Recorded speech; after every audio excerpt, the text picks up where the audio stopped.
Fíjate, algo tan sencillo que a mí me sorprendió mucho en mi primer parto, cuando yo veía que, pues, claro, tenía la epidural, no me podía mover, y veía que la matrona cada vez iba allí, estaba un rato, y digo, ¿qué estará haciendo esta mujer?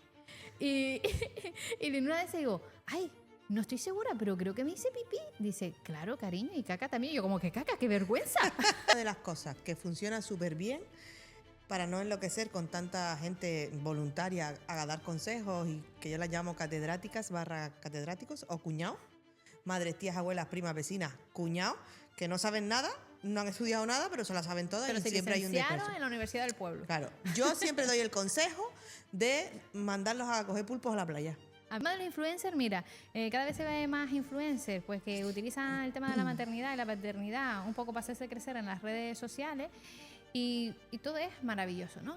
Esos niños están ordenados, esa casa limpísima, la cara sin ojeras, casi sin arrugas y demás. Y hay que recordar que son redes sociales. ¿Cuánto costó tomar esa toma?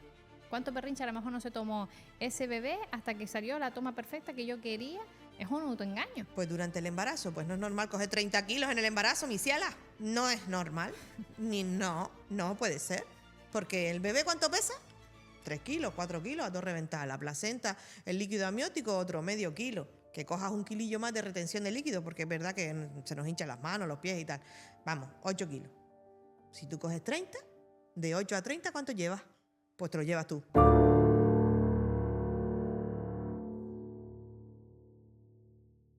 Bienvenidos una semana más a Psicomatrona, el podcast donde hablamos de la maternidad real, aquí mi compi Chasi y yo. Y si ya nos sigue sabrá de qué vamos, y hoy vamos a hacer un podcast, un episodio totalmente diferente, ¿verdad, compañera?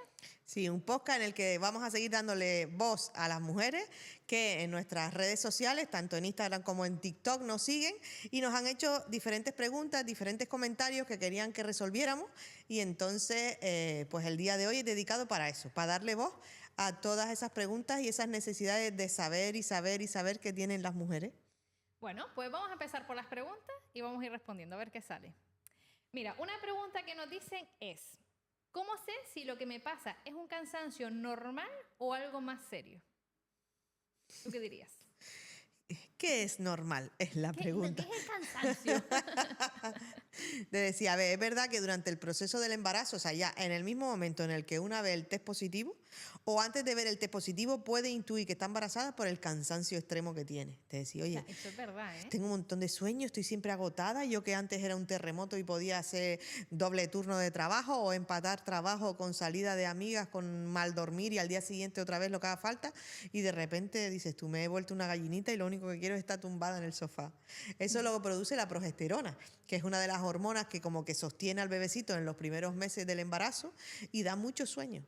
Mucho sueño. Entonces, claro, a veces una ya empieza con este cansancio desde antes de ver el test positivo. Un cansancio que probablemente dura muchos meses, inclusive a veces años después del parto.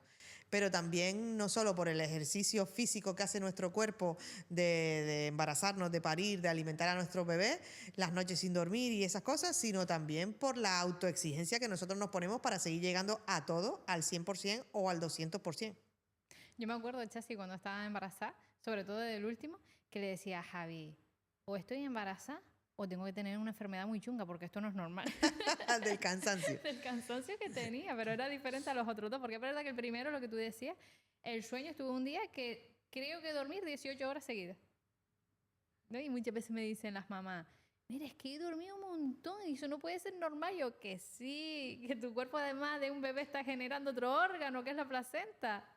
Sí, y es un cansancio realmente igual. Es verdad que después, cuando una lleva mucho tiempo cansada después de dar a luz, habrá que mirar y analizar si tiene anemia, Claro. si tiene algún otro problema de salud, alguna alteración del tiroides, que el tiroides también muchas veces da mucho cansancio.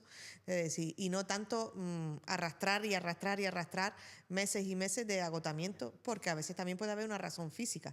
Pero si no, antes de que también joder, que se me trabó la palabra, nos volvamos locas porque queremos hacer todo al 100%, a veces también hay que bajar expectativas y decir, oye, tampoco voy a ser tan exigente conmigo misma, ya con que toda la familia esté limpia, aseada y viva, a veces con eso tenemos que darnos por satisfechas y bajar un poquito el ritmo. Sí, eso te iba a decir porque cuando nace el bebé, al final, sobre todo cuando es el primero, uno no sabe lo que es, ¿no? Te tienes que adaptar a esta nueva vida, a esa nueva personita, a los nuevos ritmos que nos va exigiendo tanto el cuerpo como lo que es la crianza en sí y la vida. Y eso genera un montón de cansancio. Por eso es importante un poco no solo permitirnos ese proceso también de descansar cada vez que el cuerpo nos lo pida, cambiar rutinas, no ser tan exigentes, que a lo mejor antes tenía la casa impoluta todo el rato y que ahora si las cosas no están perfectamente, pues tampoco pasa nada. Y sobre todo pues esa colaboración, esa red de apoyo que hemos hablado muchas veces, tanto de la familia, de tu pareja, si la tienes y demás, para no abarcar 100% uno sola. Sí, porque si no el agotamiento no va a ser el normal. Claro, y eso sí que puede llevar a algo más serio, como puede ser trastornos de ansiedad o incluso depresión. Sí. Venga. Bueno, en relación a ese tema del posparto y de la crianza y de la salud / enfermedad, tenemos bastantes preguntas, la verdad. Sí. Y por ejemplo, vamos a ver una que nos dice emocionalmente, dice, ¿por qué nadie me habló de esta tristeza si realmente lo tengo todo bien? Claro. Al final hay que tener en cuenta que, como hemos dicho, tanto en el embarazo, si todo ha ido bien y además no solo bien físicamente, sino, oye, fue un embarazo deseado, o a lo mejor no fue deseado, pero tampoco es que esa sorpresa nos haya desagradado. No había problemas o conflictos previos porque ten en cuenta de que a lo mejor yo me quedo embarazada en un periodo en el que estoy sufriendo un duelo o en el que estoy en un periodo laboral un poco difícil, ¿no? O una situación con mi pareja complicada o con la familia. Entonces tengo que ir llevando ese proceso de embarazo y de parto más lo que uno lleva en la mochila de la vida. Y cuando damos a luz, se me acaba de olvidar la pregunta totalmente. ¿Por qué nadie me habló de esta tristeza si tengo todo bien? Claro, entonces llega el embarazo, cambian todo tu cuerpo, las hormonas, llega el posparto, otro subidón de hormonas, sub y baja, que esto es la ruleta rusa constantemente, ¿no? Te tienes que adaptar, pierdes un poquito esa libertad que una tiene porque ahora tienes que estar cargando con un bebé. Yo siempre digo, ser mamá ya es no ir a cagar ni siquiera sola al baño, ¿no? Porque siempre vas a tener una persona que depende de ti, sobre todo entre más chiquititos, porque realmente eso no depende de otro adulto. Entonces, al final va siendo un cúmulo que si yo no bajo las exigencias, las expectativas, no tengo esa red de apoyo, a lo mejor no estoy muy bien con mi pareja porque nos hemos distanciado debido a todo esto o otros problemas que ya venía y creíamos que el bebé lo iba a solucionar todo, pues esto va marcando el ritmo que ya sin bebé y sin embarazo seguramente ya te encontrarías mal, y sumado a todo esto también. Dice, pero va todo bien, a lo mejor pues no tengo esa mochila, no tengo esos problemas y demás. Ahí está más la parte fisiológica, ¿no? Que también ocurre porque son cambios realmente que suceden en tu cerebro, que suceden en tu organismo y que no van a ser cambios que solo se mantengan durante una semana o los 40 días famosos que normalmente solemos estar sangrando, sino como tú decías, oye, es que el posparto pueden durar años, ¿no? Sí.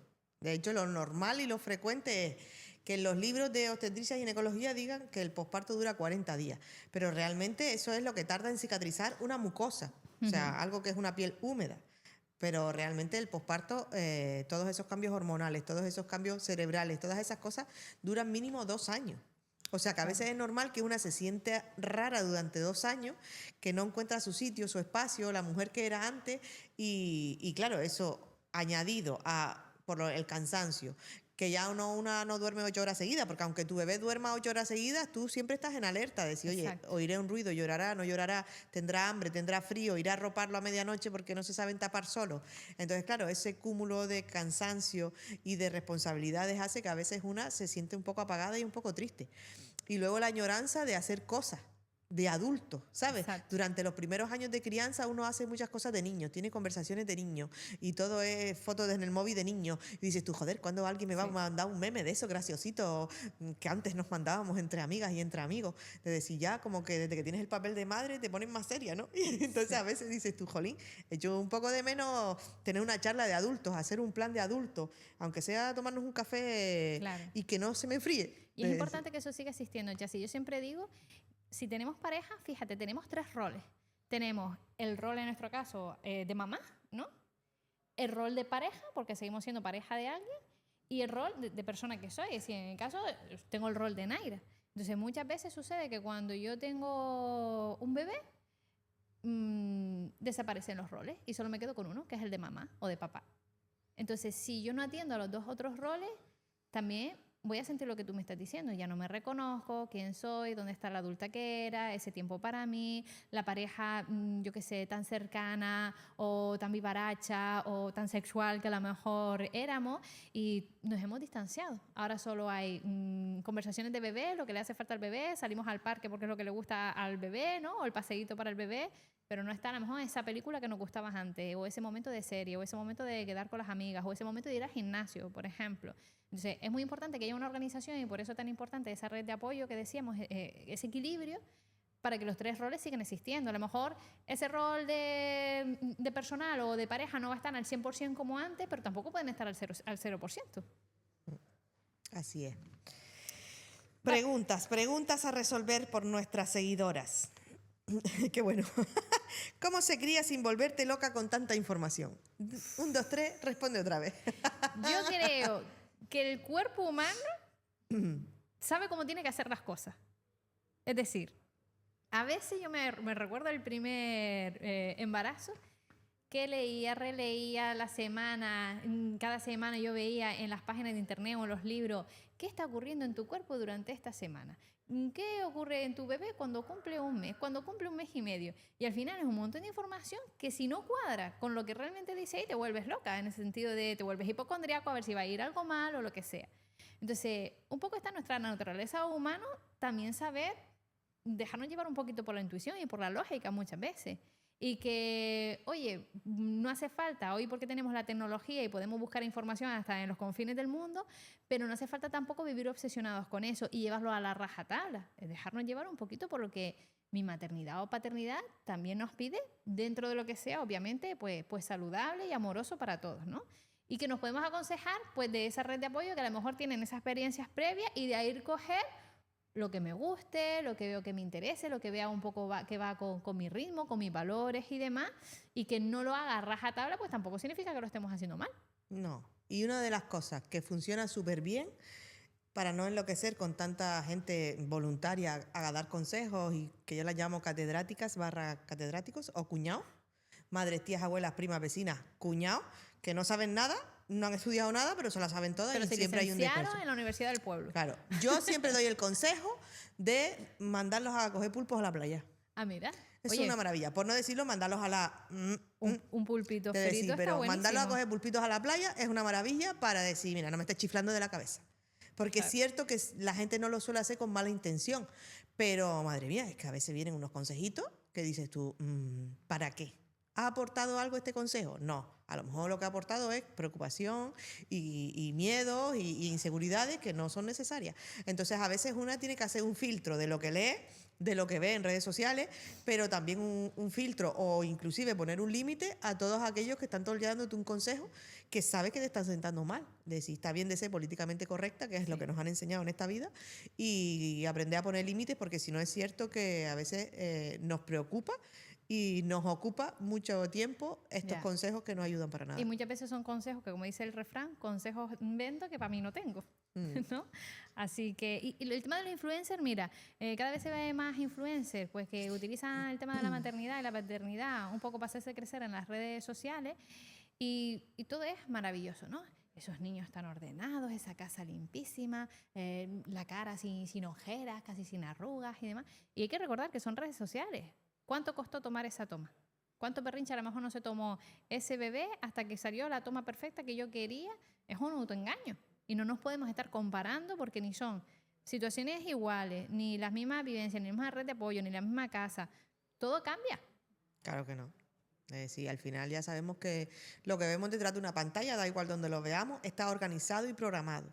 Entonces, pues al final no es el espejo donde nos deberíamos de mirar. Mira, hay una pregunta, Chasi, que pregunta un montón, al menos a mí en consulta. Me dice, Naira, ¿cuándo vuelve mi cuerpo? ¿Vuelve alguna vez?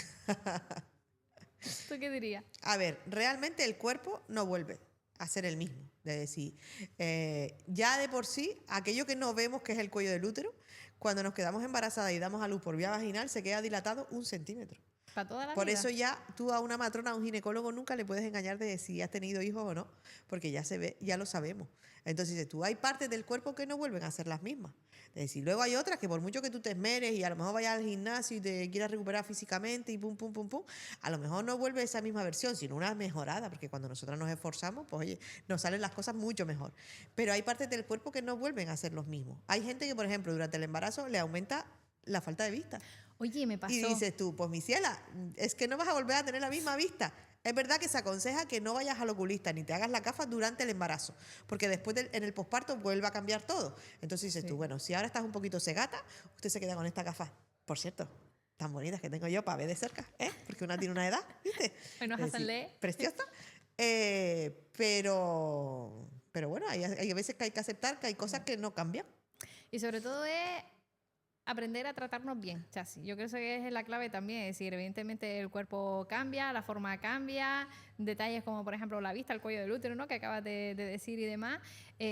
Pero es como nos tratamos. Si yo cada vez que me veo al espejo me hablo mal, me miro mal por el hecho de que, oye, mi cuerpo no está exactamente como antes, no me sirva la misma talla o no me quede la blusa o el pantalón exactamente igual que antes, tampoco merezco un castigo de tratarme como la mierda, ¿no? En ese sentido, porque conmigo voy a estar toda la vida y si me trato mal, pues de ahí van a ser la autoestima que tengo, la capacidad de cumplir mis objetivos, el estado de ánimos. Entonces, influyen un montón de cosas en cómo nos tratamos, en cómo nos hablamos a nosotros mismos. Sí, y una de las oportunidades que nos da la maternidad y el posparto es a ir de compras.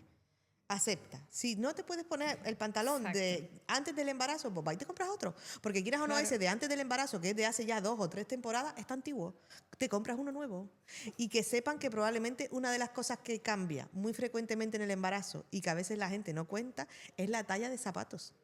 ¿Así? Los pies durante el embarazo crecen. Sí. Pero no crecen porque se hinchan los pies y dices tú, bueno, cuando dé a luz se me deshinchan los pies y mejor. No, no, no. Crecen porque cuando nosotros tenemos más peso, pues como que nuestros dedos de los pies se amplían un poco para apoyarse mejor y mantener el equilibrio. Entonces, claro, ese peso que hace que tengamos los dedos más estirados y más ensanchados, cuando se quita el embarazo y el peso, ese estiramiento de ligamentos de cartílago no vuelve a su sitio. O sea que probablemente hay mujeres que después de un embarazo o de 2 o de 3 ha cambiado varios números de zapatos. Es lo que dice, las zapaterías han cambiado los números. Antes lo que era un 40, ahora es un 41. De hecho, yo con mi primer embarazo, que yo siempre tuve un 38, pasé a un 39 y con el embarazo de los gemelos a un 40. Uf, menos mal que paraste, si no, zona de hombres, ¿eh? Así que es tu momento de ir de compras, mi ciela. ¿En serio? 2 números. Sí, mi niña, sí. Así que hice majo y limpio, lo acepté. Digo, mira, no es que me haya ensanchado el pie, porque el embarazo y el ensanche se quita. De decir, pero de largo, dices tú, esas botas que yo tenía guardadas, digo, mira, ya no estamos para que nos aprieten los ñoños. Así que los zapatitos que estaban bien los regalé, los que no, al reciclaje y a comprarnos unos nuevos. Muy bien. Mira, viene una picantona. Dice, ¿es normal no tener ganas de sexo durante meses? ¿Sé qué? Ay, mi ciela, el sexo está sobrevalorado. Te decía, a ver, es muy normal y muy frecuente que a veces en algún momento del embarazo, sexualmente hablando, vayamos como en distintas ondas a nuestra pareja. Es decir, porque hormonalmente hablando, a veces a nosotras pues tenemos más miedos, más inseguridades con esto del riesgo de aborto y esas cosas, y nosotras pues estamos como un poco más retraídas sexualmente hablando, en cambio ellos nos ven estupendo y maravilloso y nuestra pareja quiere seguir teniendo y disfrutando de la vida alegre que llevábamos antes. Luego también, a lo mejor al final del embarazo, una está tan pesada, tan incómoda, tan así, que dices tú, tío, es que no me apetece. O viceversa, tú te encuentras bien relajada porque ya sabes que todo va bien, pero tu pareja te ve con esa barriga y dices, Dios, esto ya no es solo mi mujer, es que es la madre de mis hijos. Voy a pinchar el globo. Entonces dicen, uff, esto hay que respetarlo ya un poquito más. Y tú diciendo, por favor, dame ese fuego que tú me dabas antes. Y tú no, con cuidadito, cariño, despacito. Y dices, pasito ni despacito, que no pasa nada, que ya te lo dice la matrona, que no pasa nada. Pero bueno, a veces es cierto que estamos en distintas ondas. Y luego en el posparto, a veces se produce mucha sequedad vaginal cuando estamos amamantando a nuestros hijos o cuando usamos anticonceptivos hormonales. Entonces, claro, a veces no nos damos cuenta que usamos anticonceptivos hormonales pues para tener una sexualidad plena, pero esos anticonceptivos, dentro de sus efectos secundarios, está la sequedad vaginal y la disminución de la libido. Entonces, claro, a lo mejor hasta a la hora de elegir un anticonceptivo como pareja, tenemos que plantearnos si esto nos va a cortar un poquito el rollo o no. Porque siempre es a la mujer a quien nos deja la responsabilidad de la anticoncepción. Pero luego también es a la mujer a la que le dicen, ay, cariño, pero es que últimamente ya nunca tiene ganas. Digo, chico, pues, entre que estoy hormonada porque estoy criando, entre que no Claro. duermo porque estoy con el bebé, hormonada porque estoy lactando y hormonada porque estoy con el anticonceptivo, pues chicos, es que a veces no sé dónde está eso de la libido. También fisiológicamente es normal, sobre todo si lactamos, que el cuerpo entiende como, oye, acaba de nacer un bebé, hay que mantenerlo con el tema de la lactancia, ¿no? No vamos a tener un segundo bebé porque implica el embarazo mucho gasto de energía que a lo mejor ahora no tengo. Entonces, por eso siempre se dice que durante la lactancia es bastante complicado quedarse embarazada. No, complicado no es. Complicado es que te vengan las ganas de tener relaciones.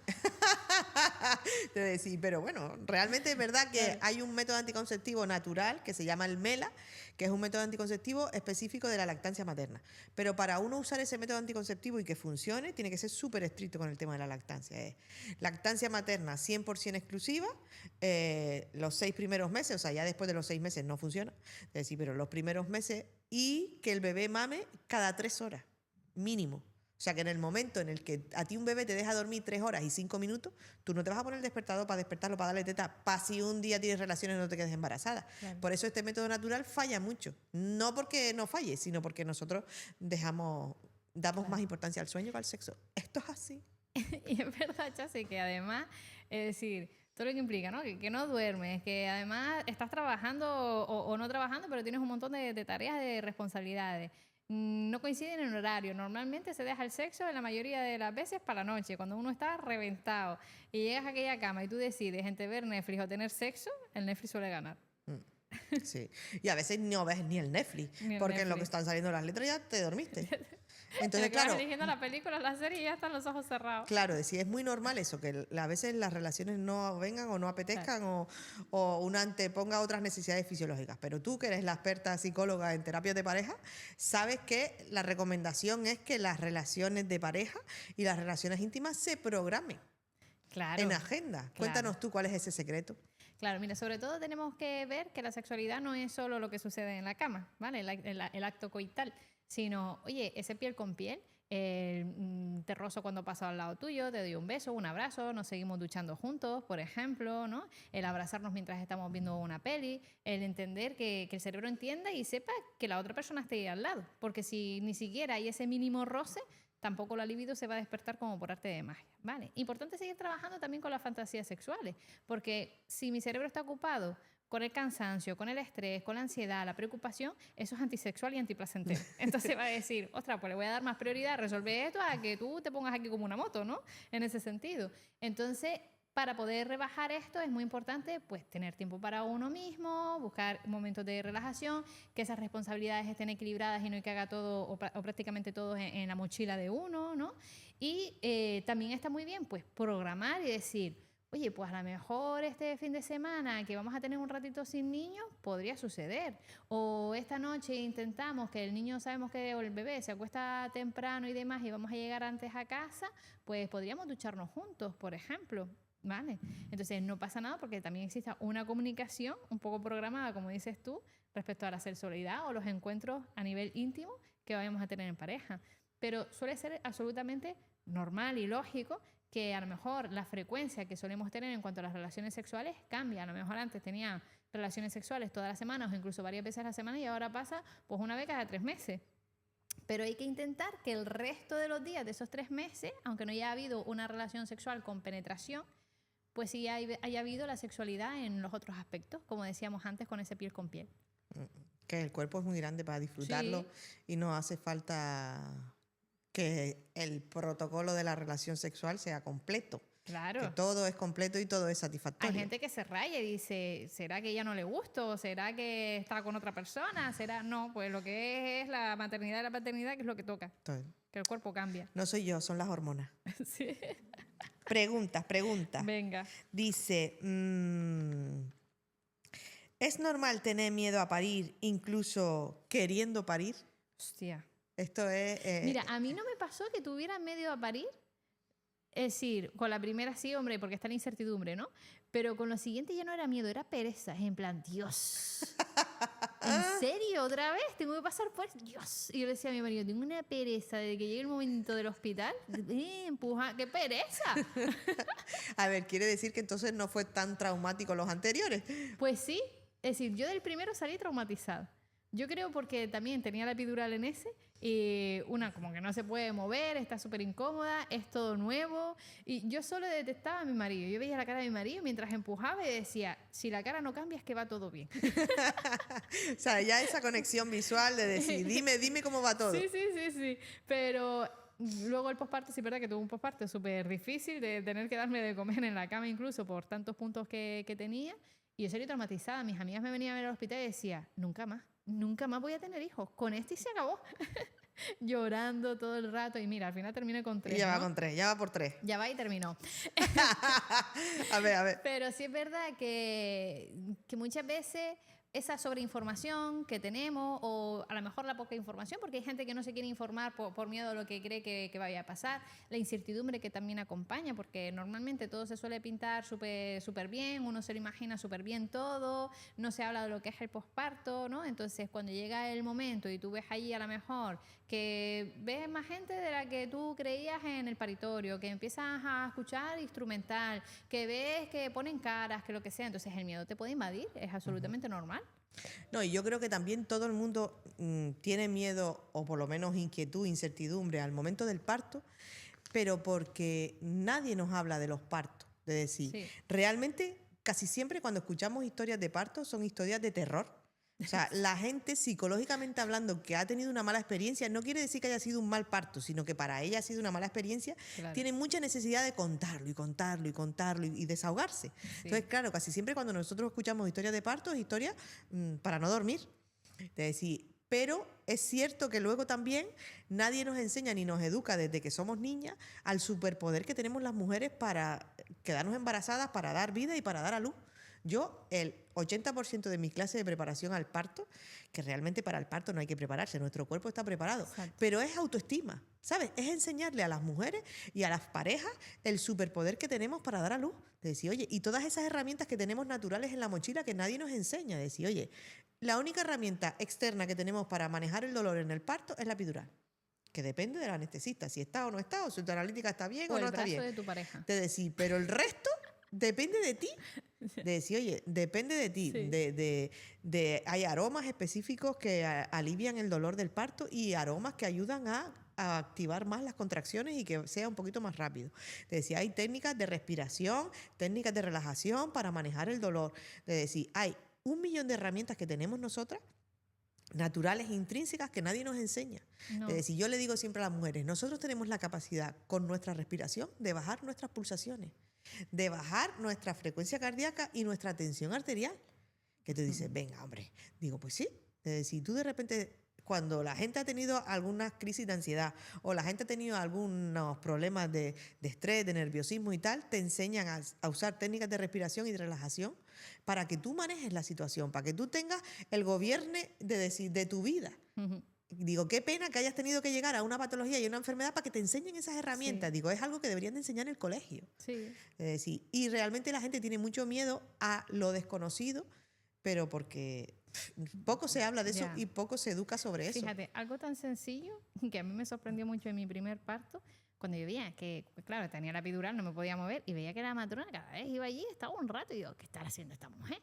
Y, y de una vez digo, ay, no estoy segura, pero creo que me hice pipí. Dice, claro, cariño, y caca también. Y yo como que caca, qué vergüenza. Dice, ¿qué crees que estoy haciendo cada vez que vengo aquí? Yo, ¡ah! Y yo me quedé sorprendida. Y yo, se me puso la cara como un tomate. Digo, tú no me digas eso, qué vergüenza más grande, ¿no? Y es que al final nadie te informa de eso. Claro, en cada parto viene un niño y un muñeco de barro para la matrona, de regalo. Es decir, por eso te digo, son 1.000 detalles que suceden que nadie te cuenta. O sea, la gente te cuenta esa historia de terror. Estuve 3 días de parto y con contracciones y con dolores y me dieron un montón de puntos y no sé cuánto y el force y luego allí 500 estudiantes y no sé cuánto. Es decir, pero realmente lo importante, lo de verdad, nadie te lo cuenta. Sí, así. Y una duda, por ejemplo, nosotras que parimos aquí normalmente en el hospital y demás, te dan puntos. Yo me pregunto, ¿y la gente que vive, por ejemplo, en la selva, las típicas tribus que al final paran allí en media naturaleza? Es decir, hay tantas mujeres que terminan con esos puntos, con esos desgarros, con a lo mejor fallecidas porque necesitaban una cesárea y en ese lugar no se puede hacer. Es decir, no sé si tú tienes a lo mejor conocimientos al respecto. Sí, claro que sí. De hecho, cada vez que se habla de muertes maternas o muertes perinatales o de hemorragias posparto o de lo que sea, casi siempre suceden en países donde no tienen el 100% de los recursos sanitarios. Es decir, y todos los protocolos que en los países del primer mundo tenemos de cómo llevar un embarazo seguro, un parto seguro y un posparto seguro para mamá y bebé, es, por desgracia, gracias a que hemos aprendido de qué les pasaba a esas mujeres que se han muerto en el parto, o a esos niños que han tenido algún problema, es decir, o esas señoras Decía, antes que era han tenido una hemorragia o que han tenido frecuente que cualquier una mujer cosa. muriera en el parto. Sí, sí, es muy frecuente y es muy frecuente en otros países como que no es Europa, es decir, pero en África es muy frecuente que muchas mujeres mueran en el parto y muchos niños también. Claro. De Eso hecho, va. yo, por ejemplo, cuando estudié matrona, que estudié matrona en Andalucía, en una ciudad que es un poco vecindario, es decir, donde hay mucha gente musulmana y mucha gente de África, eso, sin conocimientos de español ni castellano, y muchas veces eso, había muchas que cruzaban la frontera para venir a parir en España. Y cuando hablabas con ellas, las que hablaban español o las que tenían una intérprete, ellas lo decían, dice que en África era muy frecuente que cuando nacieran los niños, eso de como nosotras piel con piel aquí, abrazaditos con mamá y que de cuánto te quiero, cuánto te amo, ellas no lo tenían muchas veces, ¿sabes? Hacían como un rechazo al bebé. Y yo le preguntaba que por qué pasaban esas cosas, porque si no quería el bebé o algo, lo que sea. Y entonces las otras mujeres me contaban que no, que es que en África era muy normal, que como muchos niños a lo mejor no sobrevivían porque no tenían el 100% de los recursos, los niños cuando nacían se les ponía en una bandejita o ahí en una cunita metálica, y si a la hora, a las 2 horas, si ellos solo tiraban para adelante, pues quiere decir que era un niño sano y fuerte para vivir en África. ¿En serio? Y si se moría, pues era que la naturaleza de ese bebé no era fuerte como para vivir en un sitio como a lo mejor esas zonas más indígenas de África. O sea que lo que nosotros vemos hoy como normal y como miedo a nuestros partos, probablemente en otras tribus y en otros sitios del mundo el miedo es distinto.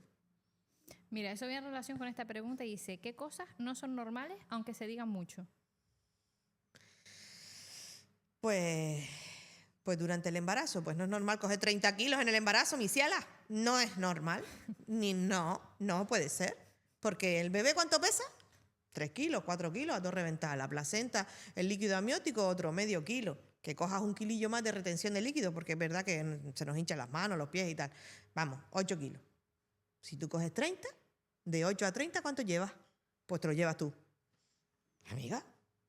Es decir, entonces, hay cosas muy, muy normalizadas que nos tomamos a la torera, no nos preocupamos, y realmente es para preocuparse, porque ya saben ustedes que los kilos en el embarazo y en la vida de estética a mí me dan igual.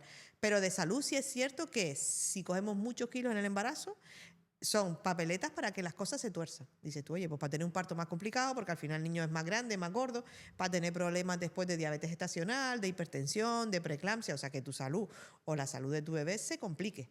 Entonces, bueno, normalizar que podemos coger todos los kilos que nos dé la gana y podemos comer todo lo que nos dé la gana, no. Entonces, porque lo de los muchas antojos... veces esa parte lo relacionan con los antojos. Es que son los antojos del embarazo, son los Claro que antojos. sí. Y se normaliza el tener antojos. Sí. ¿Vale? Cuando a lo mejor es un mal comer, ¿no? Y que si llevas una alimentación pues equilibrada, saludable, con lo que necesita a lo mejor el aporte de nutrientes durante el embarazo, realmente que se te apetezca un único alimento constantemente, que te tengas que comer. Por ejemplo, yo he escuchado historias, a mí me daba por pizzas y me podía comer a la semana 6 pizzas. Y yo, chacha. 6 naranjas no te daba por comerte, sino pizza. Pizza. No. Sí, ese es el problema, ¿no? Y nosotros sabemos que eso no está bien. Que no está bien ni para nosotras, ni para nuestra salud, ni para la de nuestro bebé. Pero como me entra ganas de comérmelo, pues me lo como. Luego tampoco es normal de decir, ni se debe normalizar situaciones de violencia de género. Es un tema que yo hablo mucho en la preparación al parto. Es decir, la estadística dice que una mujer en proceso de embarazo o posparto es uno de los momentos vitales en los que puede ser más vulnerable a tener violencia de género. Que una dice, a ver, eso está de la estadística, yo no lo entiendo. Bueno, yo tampoco lo entiendo, pero sí que se ha visto eso, que las mujeres a lo mejor la primera vez que tuvieron una situación de violencia de género con su pareja fue en ese momento de la vida. De ahí para atrás a lo mejor nunca habías tenido una situación de violencia de género. De decir, entonces, claro, yo siempre le hablo a las mujeres en el embarazo y en la preparación al parto que esto es una realidad en el siglo XXI que no tiene nada que ver ni con raza, ni con religión, ni con estatus sociales, de decir, y que hay un límite en lo que se tiene que permitir y lo que no.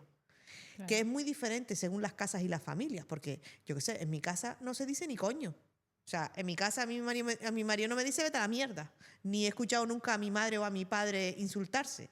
De decir, pero hay familias que eso es lo normal. Y lo normalizan. ¿Sabes? De decir, entonces dices tú, oye, pues hay cosas que no son normales. Exacto. Y luego decía, a lo mejor hay gente que cuando se enfada da patadas a las puertas y dan puñetazos a las paredes. Dices tú, y eso no es normal, porque Claro. esa reacción y esa violencia algún día acabará no en una pared, Sino en un cuerpo. sino en un Exacto. cuerpo. Entonces, claro, son cosas que no se pueden normalizar Y y que también- van a peor. Por tanto, hay que poner un freno o hay que buscar ayuda antes de que el tema se vaya de madre, Y como muchas decimos. veces esa parte está relacionada con que ahora que la mujer está embarazada se dedica a lo mejor más tiempo pues a hablar con su bebé, con su barriga, que si los médicos, no sé cuánto, cuando nace el bebé está más tiempo con el bebé, la pareja se distancia, ya no hay esas relaciones íntimas como decíamos antes, y hay parejas que pueden coger celos, ¿eh?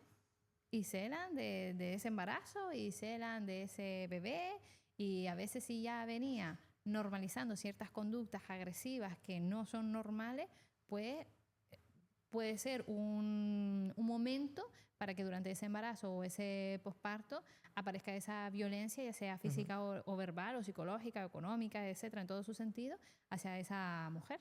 Sí, pues algo que no se debe normalizar. Tampoco se debe normalizar el dolor. Durante la vida las mujeres hemos sido las grandes sufridoras y cuando nos duele algo lo aguantamos y nos lo callamos. De hecho, las mujeres toman más ansiolíticos y más calmantes que los hombres. De decir, oye, los hombres tienen un dolor en el pecho y a lo mejor son los primeros en ir al médico o en expresarlo, decir, yo me duele el pecho, que dice que me irradia al lado izquierdo. Y la gente dice, pues ten cuidado, ya sé que tengas un infarto. Tú eres mujer y te digo, ay, tengo un dolor aquí en el pecho. Esos son gases. ¿Sabes? De decir, hasta el mismo dolor, la sociedad a ti te lo minimaliza, invalida. de decir, ya a los hombres les da su importancia. Entonces, realmente el dolor durante el embarazo, durante el parto, durante el posparto, en cualquier parte del cuerpo, inclusive el dolor del alma, no se puede normalizar y tenemos que ir a buscar ayuda. Ujú. Dice, ¿es normal que duela, ahora que lo estás hablando, al sentarme? Dice, ¿es normal que duela todo al sentarme? A ver, es normal que te duele la hemorroides, porque en todos los embarazos viene una amiga especial a tu vida que se llama hemorroides muchas veces, o alguna variz o alguna cosita, que a veces sabemos que estará más inflamada y otras veces menos. Sabemos que es cuando comemos mojo, cuando nos comemos una alioli, cuando Ya es el mojo canario. ya sabemos que eso hace que la hemorroide se El alimente. culillo arde. Pero luego es verdad que en el posparto, aunque tú no hayas tenido un parto vaginal, durante un tiempo las cosas duelen. Y notas también como un peso, ¿no? Como Sí. diciendo, ya tengo ahí como un peso. Y claro, si el útero se queda grande y duro un tiempo. Y luego, para colmo, también nos va a suceder que todas esas caderas, esos huesos que se ensancharon, de decir, aunque el bebé no nació por abajo, pero sí que todo el cuerpo cambió e intentó tener un parto vaginal, aunque a lo mejor no sucediera, hace que todos esos ligamentos, esos tendones, esos músculos, pues se queden un poquito doloridos, un poquito con agujetas, hasta un año, ¿eh? De decir, hay gente que, yo por ejemplo, en mis pospartos, de decir esa sensación de ponerte de pie y notar ahí un peso que dices tú, ay, me duele así como el pubis. Sí. Me duró casi un año, ¿eh? Es verdad que llevaba 2 niños, 2 placentas, 2 Claro. cordones umbilicales. Ve, yo sí podía coger 30 kilos Y- y tampoco los cogí. Y mucho he escuchado también las molestias después de dar a luz en el clítoris. A Por la veces Por la también. inflamación también que se produce, ¿no? Y demás, y que esa zona pues ya no tiene la misma sensibilidad, al menos durante un tiempo. Sí. Igual que también se inflama, igual que también el bebé cuando está dentro de nosotras se apoya ahí. Se apoya ahí en ese hueso del pubis, que a su vez también es una de las partes internas del clítoris, porque el clítoris no es solo la bolita que vemos por Exacto. fuera, sino por dentro es súper grande y súper bonito, y súper increíble y maravilloso.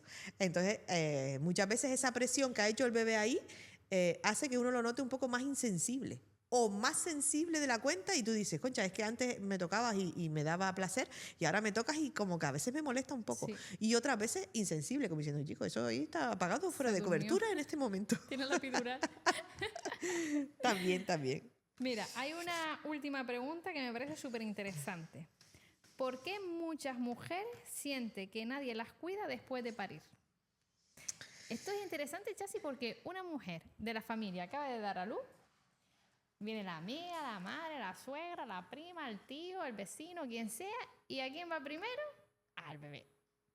Al bebé, al papá o la otra mamá, felicidades, no sé. ¿Tú cómo estás? Bien, ya, mira el cachorrito este, qué bonito salió, ¿no? Y la mamá muchas veces se deja un poco de lado, ¿no? Ese sufrimiento, no empatizamos, entendemos que, bueno, ya sabe que parió, que ya tiene que pasar por ese proceso y está ahí. ¿Vale? ¿No? Y como ya tiene su bebé bonito y sano, todo lo que a ella le pasó no importa. Lo Exacto. importante es que el fin, que era tener al bebé sano en casa, ya está. ¿Sabes? Y que no pasó nada. Dices tú, chica, no pasó nada para ti, pero en mi mochila y en mi cuerpo se me queda todo lo que yo pasé. También es cierto que hasta el sistema sanitario está hecho para eso, ¿no? Es decir, las mujeres durante el embarazo se les cuida y se les vigila de por más, ¿sabes? Es decir, todos los meses, si no es analítica, si no es ecografía, si no es tocólogo, si no es matrona, si no es lo que es, decir, un montón de seguimiento durante el embarazo, pero después en el momento de dar a luz, es decir, que a lo mejor revisión postparto, 1 o 2, si vas a la matrona, a la seguridad social, Exacto. porque si no tienes seguridad social, solo tienes seguro privado, el ginecólogo te ve al mes. Ya. El ginecólogo Si particular. tienes cita. Sí, es decir, si ha sido un force complicado, una cesárea o algo, pues el ginecólogo privado te da una cita a las 3 semanas para verte.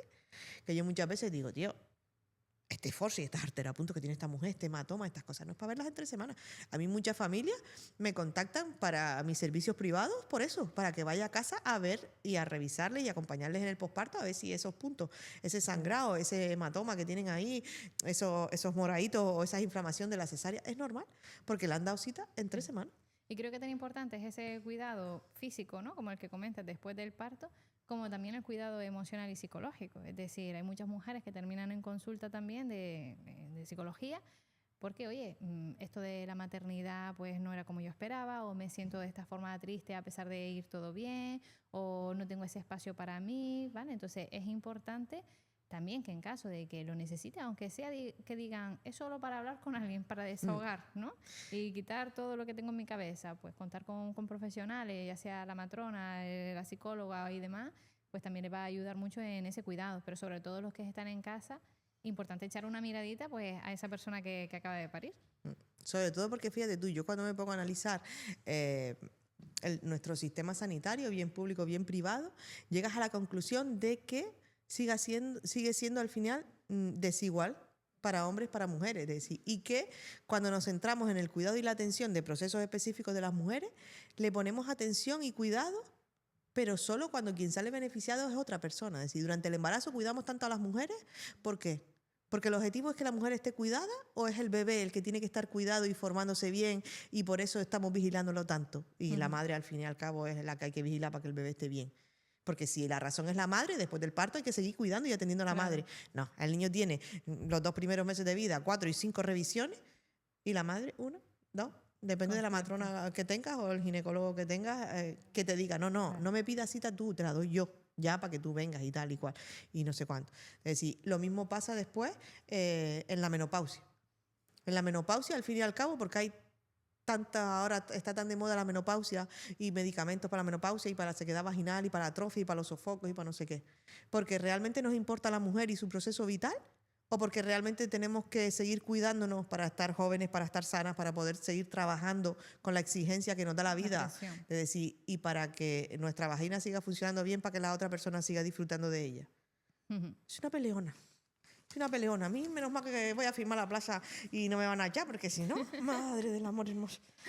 Pero es real. Es decir, tú sigues mirando y nos quejamos y valoramos cómo ha cambiado la medicina y las ciencias de la salud y los cuidados, que eran muy distintos de hombres y de mujeres, y hemos ido mejorando en que realmente a las mujeres se les dé su cuidado y su importancia y sus tratamientos, porque son distintos los tratamientos para el infarto del hombre que para el infarto de la mujer. Son diferentes las dosis, son diferentes las cosas. Pero a día de hoy todavía seguimos perpetuando esa asistencia sanitaria porque la mujer es importante para cuidar y atender a los demás. Siempre recomiendo que cuando vamos a visitar a unos papás, recién papás, ¿no? En vez de llevarle el típico regalo del body, que a lo mejor de tantos que tiene ni le va a dar tiempo a probárselo, oye, preguntar, ¿qué necesitas? ¿Necesitas un tupper de comida? ¿Qué necesitas? ¿No? ¿Un masaje? ¿Qué necesitas? Porque eso también es importante. Una cita a lo mejor con la matrona, con la psicóloga, qué necesitas y que no vayas solo con la ropita, el zapatito, qué tan bonito, mira, con las cosas de Mickey Mouse y demás, ¿no? Entonces, el preguntar qué necesitas y tener la capacidad de decir lo que realmente necesitas, a lo mejor lo que necesito es que alguien me limpie la casa. Sí, probablemente. Y muchas veces pasa que nosotras somos también, queda que le vas a decir nada, no me hace falta nada. Claro. De decir, pero yo muchas veces cuando voy a ver a alguien, inclusive cuando voy a una consulta privada de alguien que no conozco de nada, le digo, oye, que hemos quedado que a las 7 voy a tu casa. Papá, ¿necesitas algo? ¿Necesitas que te compre pan? La panadería está aquí al ladito. ¿Necesitas que te... ¿Sabes qué dices tú? No le llevo croquetas a la gente porque digo, no me da la vida para hacer croquetas, ¿no? Pero yo a todas las amigas o conocidas que han dado a luz, le llevo un tape de croquetas. Hago yo más buena que el mundo entero. A mí no me las has De traído. decir, ¿por qué no te da luz? Nos ¿Cómo que conocimos. No éramos amigas. Cuando te conocí era una relación profesional. Era una relación profesional. Ahora que ya voy queriendo tema. Próximo episodio quiero mis croquetas. Se va a volver a preñar para yo ir a verla con croquetas. Ya no hay posibilidad. No. Pero bueno, decir. Pero es así de decir. A veces las mujeres siempre te van a decir, no me hace falta nada. Y yo les vuelvo a insistir. Pero tú estás segura, ¿no te hace falta un paquete de toallitas, unos pañales? Que mira a ver que como te quedes a medianoche sin pañales no vas a llamar a un globo. De decir un caprichito, un pan calientito, crujientito para cenar. Cosas simples, ¿sabes? De decir, y mucha gente lo agradece como diciendo, Dios, pues sí que me supo que me trajeras un tupper de algo. Sí que me supo el pan crujientito. Porque, oye, luego ya hasta ir a comprar el pan se complica. Sí. Pues creo que está vista prácticamente todas las preguntas que nos han hecho. Pues sí, seguramente que habrá más y más y más. Yo espero que las mujeres puedan tener esa libertad de que en nuestras redes sociales, tanto en el TikTok como en el Instagram de Psicomatrona, tengan un espacio donde poder hacer sus preguntas, que nosotras las atenderemos con gusto. Inclusive si quieren contar su experiencia y venir aquí a desahogarse o a contar su experiencia para que otras mujeres puedan mirarse en su espejo y normalizar esa maternidad que al final es real como la vida misma, pues aquí tienen siempre nuestro silloncito y las puertas abiertas. Pues Chasi, con esto y un bizcocho, nos vemos en el próximo episodio.